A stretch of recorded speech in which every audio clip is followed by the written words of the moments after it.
ಒಂದು ರೀತಿಯಲ್ಲಿ ಒಂದು ಅಘೋಷಿತ ತುರ್ತು ಪರಿಸ್ಥಿತಿ ನಿರ್ಮಾಣ ಆಗಿದೆ. ವಿಧಾನಸೌಧದ ಮಹಾದ್ವಾರವನ್ನ ಬೀಗ ಹಾಕ್ತಾರೆ.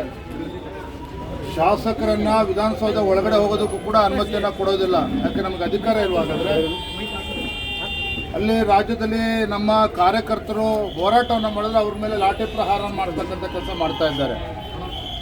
ಒಟ್ಟಾರೆಯಾಗಿ ಅಧಿಕಾರದ ಅಮಲಿನಲ್ಲಿರ್ತಕ್ಕಂಥ ಈ ರಾಜ್ಯ ಸರ್ಕಾರ ದರ್ಪದಿಂದ ಇವತ್ತು ನಡ್ಕೊಳ್ತಾ ಇರ್ತಕ್ಕಂಥದ್ದು. ಎಲ್ಲೋ ಒಂದು ಕಡೆ ಅವರಿಗೆ ಲೋಕಸಭಾ ಚುನಾವಣೆ ಹತ್ರ ಬರ್ತಿದ್ರೆ ಗಾಬರಿ ಆಗ್ತಾ ಇದೆ. ನರೇಂದ್ರ ಮೋದಿಜಿಯವ್ರ ಹೆಸರು ಕೇಳಿದ್ರೆ ಇವತ್ತು ಗಾಬರಿ ಆಗ್ತಾ ಇದ್ದಾರೆ.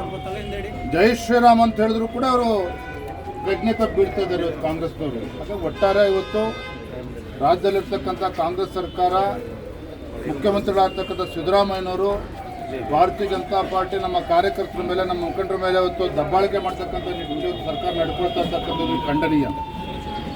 ರಾಜ್ಯದ ಅಧ್ಯಕ್ಷನಾಗಿ ನಾನು ಇದನ್ನು ಖಂಡಿಸ್ತೇನೆ. ಇವತ್ತು ರಾಜ್ಯದ ಜನರ ಪಾಲಿಗೆ, ರಾಜ್ಯದಲ್ಲಿರ್ತಕ್ಕಂಥ ರೈತರ ಪಾಲಿಗೆ ರಾಜ್ಯ ಸರ್ಕಾರ ಇದ್ದೂ ಕೂಡ ಸತ್ತಂತ ಆಗಿದೆ. ಯಾವುದೇ ಒಂದು ಬರಗಾಲದ ಸಂದರ್ಭದಲ್ಲಿ ಪೂರ್ವ ತಯಾರೇನೂ ಇಲ್ಲ. ಇಲ್ಲಿಯವರೆಗೂ ಕೂಡ ಭಿಕ್ಷೆ ಕೊಟ್ಟಂತೆ 2,000 ರೂಪಾಯಿ ಕೊಡ್ತಕ್ಕಂಥ ಪ್ರಯತ್ನ ಮಾಡಿದ್ರು, ಅದು ಕೂಡ ಮುಟ್ಟಿಲ್ಲ. ಮತ್ತೊಂದು ಕಡೆ ಇನ್ನೂ ಕೂಡ ಭೀಕರ ಬರಗಾಲ ಇತ್ತು, ರೈತರು ಕಂಗಾಲಾಗಿದ್ದಾರೆ. ಪೂರ್ವ ತಯಾರಿ ಏನೂ ಕೂಡ ಇಲ್ಲ ಅವರು ರಾಜ್ಯ ಸರ್ಕಾರದ. ಇವತ್ತು ದೆಹಲಿನಲ್ಲಿ ಈಗ ಶೋಕಿ ಮಾಡೋದಕ್ಕೆ ಹೋಗಿದ್ದಾರೆ, ಪ್ರಚಾರ ತೆಗೆದುಕೊಳ್ಳಕ್ಕೆ ಹೋಗಿದ್ದಾರೆ. ಅಷ್ಟೇ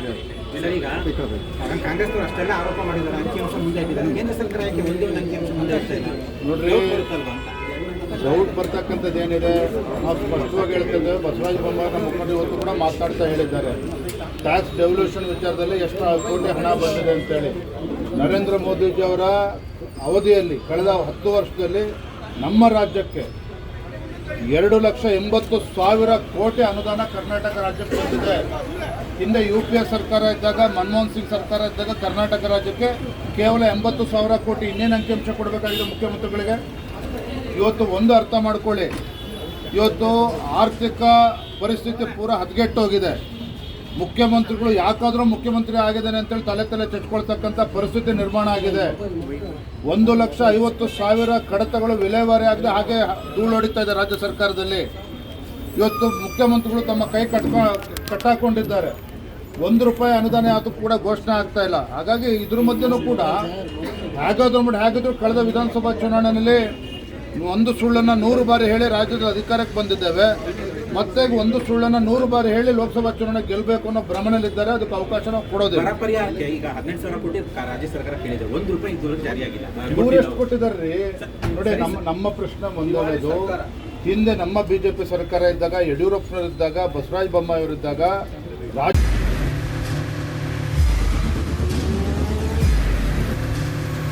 ಪ್ರಜಾಮಾರ್ಗ ನ್ಯೂಸ್, ಇದು ಜನಸಾಮಾನ್ಯರ ಧ್ವನಿ. ನಮಸ್ಕಾರ. ನೀವು ನೋಡ್ತಾ ಇದ್ದೀರಾ ಪ್ರಜಾಮಾರ್ಗ ನ್ಯೂಸ್. ರಾಷ್ಟ್ರದ, ರಾಜ್ಯದ ರಾಜಕೀಯದ ಬಗ್ಗೆ ಹೆಚ್ಚಿನ ಸಿನಿಮಾ ಅಪ್ಡೇಟ್ಗಳಿಗಾಗಿ ಫಸ್ಟ್ ಲೈಕ್ ಮಾಡಿ, ಸಬ್ಸ್ಕ್ರೈಬ್ ಆಗಿ, ಹಾಗೆ ಫಾಲೋ ಕೂಡ ಮಾಡಬೇಕು.